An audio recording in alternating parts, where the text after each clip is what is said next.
Alright, let's dive into something that's been buzzing in the music world lately, Bruno Mars and his chart-topping dominance. But before we get into the numbers, let me just say this. Bruno Mars is one of those artists who's been consistently killing it for over a decade, and yet, he still manages to surprise us. Personally, I think what makes this really interesting is how he's not just dominating one genre, he's straddling pop and R&B, and doing it effortlessly. It's like he's playing chess while everyone else is playing checkers. So, here's the deal. Bruno Mars's latest single, I Just Might, has been sitting pretty at the top of Billboard's Hot R&B/hip-hop songs chart for 22 weeks. Let that sink in, 22 weeks. That's not just a hit, that's a cultural phenomenon. What many people don't realize is that this ties him with Kendrick Lamar's Not Like Us for the second longest run at #1 in the chart's history. Now, Kendrick Lamar is a legend in his own right, so for Bruno Mars to match that kind of longevity, that's huge. It's not just about the numbers, it's about the staying power, the ability to keep listeners hooked for months on end. But here's where it gets even more fascinating. Bruno Mars is still 9 weeks away from breaking the all-time record, which is held by Kendrick Lamar and SCA's Luther. And honestly, I'm here for it. If anyone can do it, it's Bruno Mars. What this really suggests is that he's not just a one-hit wonder or a flash in the pan. He's a master of his craft. From my perspective, his ability to blend genres, craft timeless melodies, and deliver lyrics that resonate with people across generations is what sets him apart. Now, let's talk about the Grammys. Bruno Mars is no stranger to the awards circuit.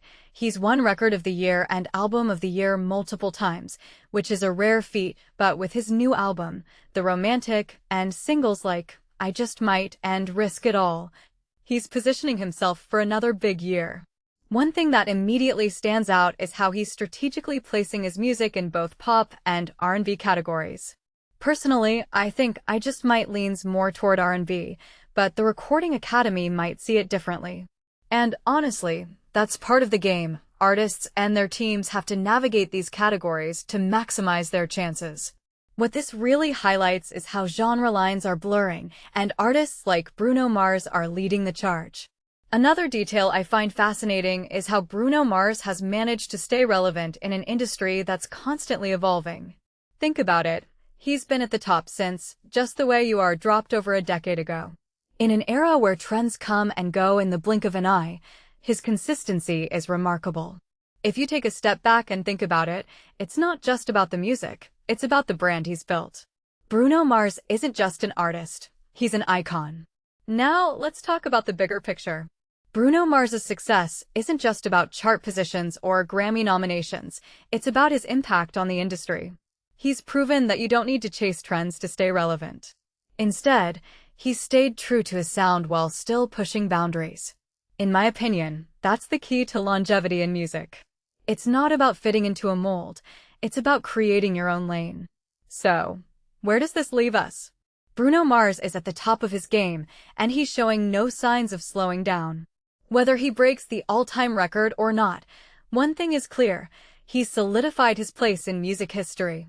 But here's the question I'll leave you with. In an industry that's constantly looking for the next big thing, how will Bruno Mars continue to innovate? Will he keep blending genres, or will he surprise us with something completely new? Personally, I can't wait to find out. What do you think? Let me know in the comments below.